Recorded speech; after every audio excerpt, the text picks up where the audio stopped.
صحابی رسول ہیں، مسجد رسول بھری ہوئی ہے، تمام اطراف میں صحابہ کرام بیٹھے ہوئے ہیں، ایک بیچاری عورت ایک چھوٹے سے بچے کو لیے ہوئے روتی چیختی، نبی کے بزم میں آئی، نبی کے پہلو میں بیٹھ گئی، مجھے پناہ دیجئے حضور، مار دے گا یہ مجھے۔ پیچھے ہاتھوں میں صحابی تلوار کھینچے ہوئے، آج زندہ نہیں چھوڑوں گا حضور، ہٹ جائیے سامنے سے، مار ڈالوں گا، گلا دبا دوں گا۔ یہ کرے بھی کیا ہوا؟ اب غصہ تو پھر غصہ ہی ہے، چاہے صحابی کا ہو یا کسی کا بھی ہو، مار ڈالوں گا اسے۔ انہوں نے کہا ہاں تو اچھی ہے، ارادہ برا نہیں ہے، مگر سبب کیا ہے؟ کیوں سبب؟ حضور اس کی گود میں جو بچہ فرمان پڑھ رہا ہے اس کو دیکھیے، پہلے مجھے دیکھیے، so nice and so beautiful, looking smart or not, رسول اللہ علیہ وسلم، اچھا ہوں یا نہیں؟ ٹھیک تو ہو۔ اس بچے کو دیکھیے، کم بخت کالا بھبو کا جنک۔ حضور something wrong، میرا بچہ یہ کیسے ہو سکتا ہے کم بخت کالا، بالکل حبشی غلام، بڑی صورت کا؟ دیکھا نا، اور بچے کو دیکھا حضور نے، مسکرائے۔ سیرتوں کا پڑھنے والا رسول سیرتوں میں کیا جاتا ہے؟ بچے کو دیکھ کے مسکرائے، ارے میاں تم نے اپنے 18ویں دادا کو دیکھا ہے؟ 18ویں دادا کو؟ حضور وہ جو 2 نسل والا دادا وہ نہیں دیکھا؟ 18واں دادا نہیں دیکھا میں نے؟ انہوں نے کہا مرحوم بالکل ایسے ہی تھے جیسے یہ تمہارا بچہ ہے۔ یہ سچا صحابی تھا، سچا، نبی کے کہنے پہ یقین کر لیا کہ نبی کو اگر علم غیب نہ ہوتا تو انکار کر بیٹھتا۔ سچا صحابی کبھی نبی کی فضیلت کا منکر نہیں ہوتا۔ قربان ہو جائیں ہمارے ماں باپ ایسے صحابہ کرام کی عظمتوں پر جن کی تصدیق نے اسلام کی آبرو رکھ لی۔ کیا نقصان ہے جی؟ 18ویں دادا تمہارے اس جیسے تھے تو معلوم ہوتا ہے کہ عصمت کی نظر اگر ماضی پہ پڑھے تو 18 نسلیں پڑھ سکتی ہیں، پھر علی کی ذوالفقار نابینا نہیں ہے جو 7 نسلوں کو نہ پڑھ سکے۔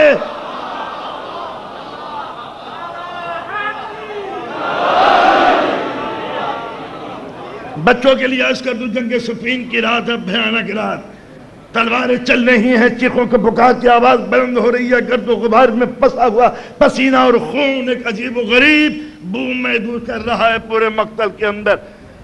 لالت الحریص سمٹی، صفا کا اجالا نمودار ہوا، مقتل لاٹوں سے پڑا ہوا ہے۔ علی کے جرنل کو نہ جانے کیا سوجھی، مالک اشتر اپنے کشتوں کو گننے لگے، گنتے گنتے گنتے گنتے نہ جانے کیا دماغ آیا، علی کے کشتوں کو گننے لگے۔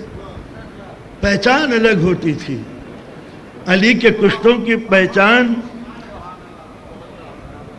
یا تو ذوالفقار ہارزنٹل چلتی تھی یا ورٹیکل چلتی تھی، یہ 2 ہی کارڈ جانتی تھی، یا تو سیدھی یا یوں، چاہے ادھر تول لو چاہے ادھر تول لو، عادل کی تلوار بھی عادلت العادل۔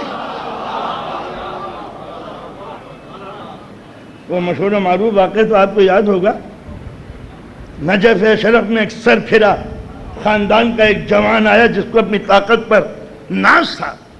علی سو گئے؟ سنا ہے تم نے میرے خاندان کے جوانوں کو مار ڈالا؟ آج اگر تم ہوتے تو پتہ چلتا کہ تم کس جری سے تمہارا سابقہ ہے۔ اٹھو، میں ہوں فلاں خاندان کا جوان، اپنی بزرگوں کے خون کا بدلہ لینے کے لیے تمہاری قبر پہ آیا ہوں۔ جوانی جب جنون اور حسد اور انتقام میں پہنچ جائے تو بہک ہی جاتی ہے۔ زری سے انگلی نمودار ہوئی اور کٹ کے گر گیا، آدھا ادھر آدھا ادھر، پکڑا گیا بیچارہ خادم پکڑا گیا کہ کوئی نہ تھا زری کے پاس، کا کوئی نہیں تھا۔ پھر تو نے کیا دیکھا کہ یہ جوان مجھ سے اجازت لے کے آیا، میں نے دروازہ بند کر دیا، سب جا چکے تھے ظاہر، اندر ایک چیخ کی آواز سنی، اب جب میں گیا تو دیکھا کہ اس کے 2 ٹکڑے پڑے ہوئے ہیں۔ مجھے پھر نہیں معلوم کیا ہوا، میں نے نہیں صاحب اس نے مارا ہے، پکڑ لیا اس کو۔ اب یہ فرمان صادر ہو گیا خلیفہ کی طرف سے، بدمشی قتل کر دو، تیار ہو گیا قتل ہونے کے لیے۔ اے مولا، صدیاں گزر گئیں میرے نسلوں کی تیری خدمت کرتے ہوئے، یہ صلہ کہاں سے مل گیا مجھے؟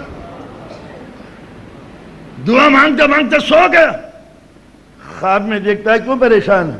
مولا پکڑ لیا انہوں نے مجھے، میں جیل میں ہوں۔ آپ کہہ رہے ہیں کہ کیوں پریشان ہے؟ صبح ہوتے ہوتے سب معاملہ ختم ہو جائے گا، ٹکڑے اڑ جائیں گے میرے۔ انہیں کہا دیکھ جب تجھے لے جائیں تو خلیفہ تو ہوگا موجود تماشا دیکھنے کے لیے، ان سے صرف اتنا کہہ دینا کہ مقتول کے دونوں حصے توڑ لیے جائیں۔ اگر کسی نادان جاہل تلوار نے اس کے دو کیے ہیں تو 19-20 کا فرق ہوگا، اور علی کی ذوالفقار کا یہ کاٹ تھا کہ آدھا ادھر آدھا ادھر، نہ ماشا ادھر نہ تولا ادھر، تول کے دیکھ لو۔ اب جو تولا تو ملی گرام کا فرق بھی نہیں ہے۔ تو علی کی تلوار بھی دستخط کرتے ہوئے چلتی تھی، گل دیا۔ مالک کے احتساب میں آئے، مولا، ارے ہاں کیا بات؟ مولا اگر کیا کہنا چاہتے ہو؟ کہنا کیا چاہتے ہو؟ مولا اگر ایک، ہاں ہاں کہو، کہنا کیا چاہتے ہو؟ نہیں مولا یہ کہنا چاہتا ہوں کہ اگر، نہیں مولا غلطی ہو گئی مجھ سے، نہیں مالک پوری بات کہو، نہیں مولا غلطی ہو گئی، مالک پوری بات کہو کہ اگر ایک اور قتل کر لیتے تو میرے برابر ہو جاتے، یہی کہنا چاہتے ہو نا؟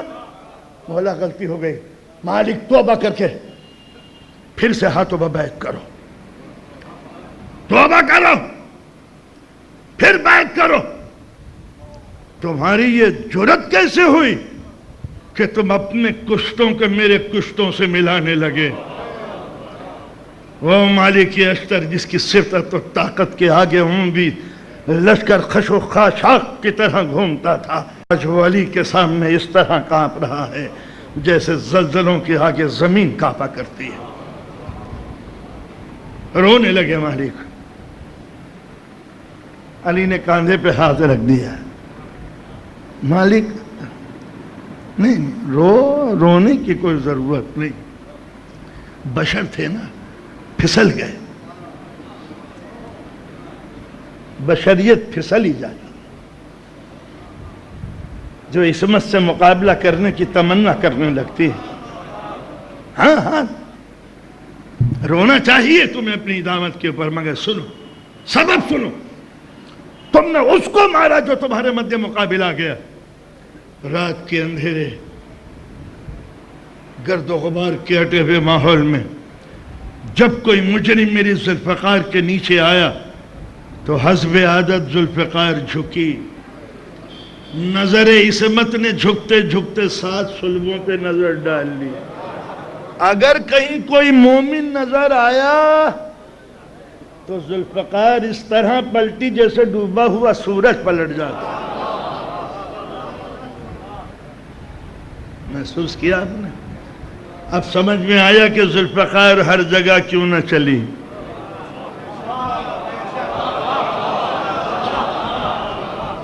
نسلوں کو بچانا جہاں ہو، اگر نسل بچانی نہ ہوتی تو پھر جنگ جمل میں سگی بہن کے سامنے بھائی کیسے آتا علی کی حمایت کے لیے؟ یہ بتانا تھا کہ اگر کہیں تلوار چل جاتی تو وہ حق کو بیٹا بھی مارا جاتا، اور کہیں جنگ صفین میں حاکم شام کو گل کر دیا جاتا تو پھر یزید کا بیٹا معاویہ ابن یزید کے مرنے کے بعد اپنے بزرگوں کی سازشوں کو نہ کھولتا، جس نے تاش پر ٹھوکر مار کے کہا لے جاؤ ان غاصبوں کو دے دو جنہوں نے آل رسول سے حق چھینا تھا۔ آپ نے محسوس کیا کہ ہر جگہ یہ تلوار نہیں چلتی، اور جب نہیں چلتی تو پھر نسلوں کا امتیاز آنا ضروری ہے۔ 7ویں نسل ہو یا آگے کی 7ویں نسل، اپنے اثرات لے کے چلتی ہے۔